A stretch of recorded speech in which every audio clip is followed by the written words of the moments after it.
రువ్వడి గురికొచ్చిన వాళ్ళు ట్రాఫిక్ వాళ్ళని చూడంగానే బండ్లు స్లో చేస్తారు. కాయిదాలు కత్పలు లేనోళ్ళు అయితే రూటే మారుస్తారు. ఇక చెక్కింగ్లు వేస్తున్నారంటే అటు తోవకే పోరు. సిగ్నల్ కాడ ట్రాఫిక్ పోలీసు వాళ్ళు లేరనుకో, ఎర్ర లైట్ ఉండగానే దంచుకొని పోతూనే ఉంటారు. గంత స్ట్రిక్ట్గా రూల్స్ పాటిస్తారు మనోళ్ళు. ఇక మొన్న పోలీస్ కొలువులకు ఎక్కినోళ్ళ దాంట్లో కొందరు ట్రాఫిక్ సగబెట్టే కొలువుల షేరికైనరు. అంతటా ఎట్లున్నదో అటెన్క చూద్దాం కానీ ఇప్పుడైతే గీ ముచ్చట చూడుర్రి. 25 ఏండ్ల తర్వాత కరీంనగర్ లా అక్కలు ట్రాఫిక్ డ్యూటీలకు ఎక్కిండ్రు. ఇన్నేండ్లు ఒక్కలు కూడా లేరట ఈ జిల్లాల.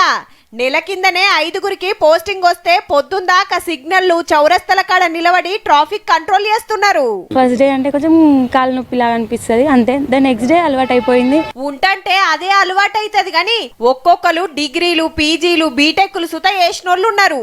మ్యారేజ్ ప్రపోజల్స్ వచ్చినా కూడా నేను అవాయిడ్ చేశాను సార్. చేసేసి కష్టపడి చదివాను. లగ్గమైనాక కూడా వొయ్యిలతోని కుస్తీ పట్టి అక్క నౌకరి కొట్టింది.